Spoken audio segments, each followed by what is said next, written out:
Now, is this your first year at ThrillerFest? I know you're a spotlight guest this year. Yeah, I'm very honored, and yes, it is the first year. I've Okay, thought about it cool. every year. I've had some writer friends that have really urged me to come. The main reason I haven't come is simply because I'm a fly fisherman, and this is the best time of year to get on the rivers in Wyoming, where I'm from.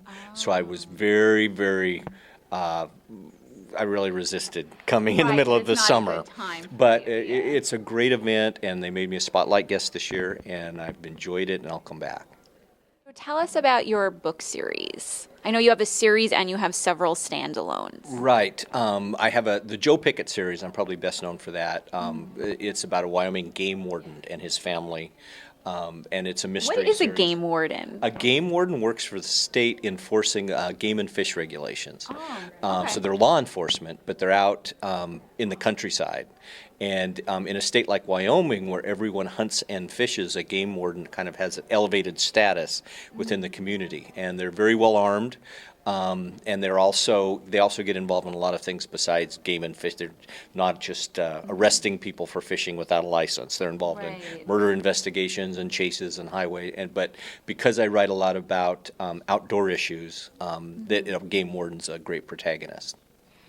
And you told me that you are a fly fisherman I am. and that you live in Wyoming. So how much of your own experience do you bring into this? Well, I certainly bring in a lot when it comes to outdoor stuff because I'm a hunter and a fisherman, and I do a lot of research with game wardens and in the field, and I try to do the things that happen in the book so that I can write about them knowledgeably, whether it's whitewater rafting or skiing or horseback trips into Yellowstone, that kind of thing, because it's really important to me that those stories be told authentically.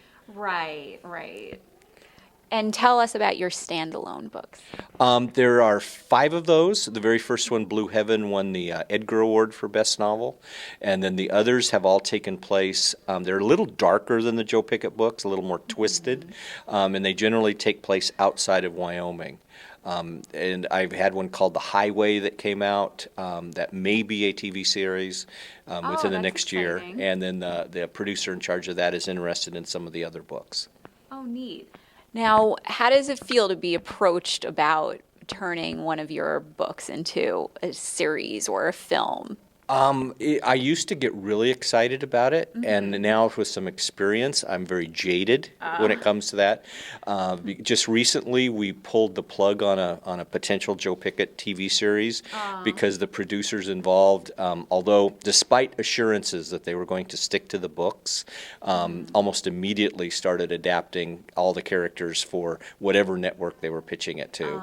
And I thought it wasn't fair to my readers or to me to have a series come out that really wasn't true to the books and the stories. Right. Oh, so you made that decision. Oh, was that a tough decision, or did you just know from the start once you realized that they weren't going to stay true to the books?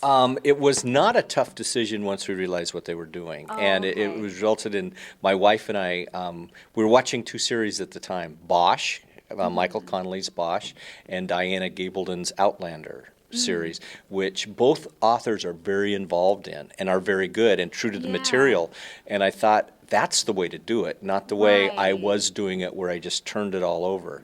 So that's when the decision was made. Yeah, that's what I hear from authors, that the more involved they are, if they're involved in the screenwriting, then that sort of helps with it translate in a way that feels right to them. Well, and I think even more important, then the readers of the series and the books feel like it's rewarding.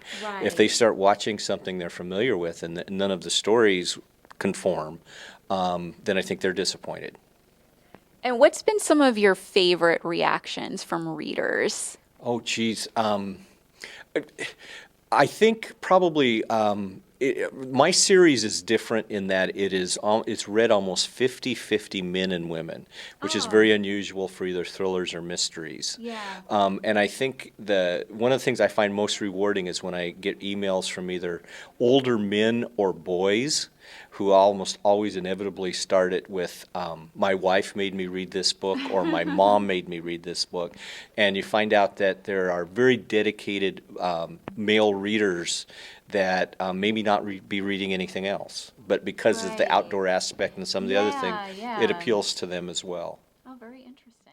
Have you ever thought about doing a YA series? I have thought about it simply because what I said earlier. I know that I have a lot of boy readers, not young boy, but 13, 14, and some kind of tough kids that read them. The only problem, the only reason I haven't done it is simply because of time. With the standalones and the series, I'm writing about a book and a half a year, and that's as much as I can handle. Yeah. So YA, although I'm interested, I don't know when or how. Have you ever thought about bringing in a co-author to sort of help with that and get it done quicker? I've kicked around the idea. I'm not going to rule it out entirely down the road. Right now, though, I still love the process too much myself. I like the initial research, interviews I do, and then taking the book from the very first page, doing the outline, and so on. I'm not sure how I would incorporate an additional author into that. And like I said, it may happen, but I'm not planning for it. Right.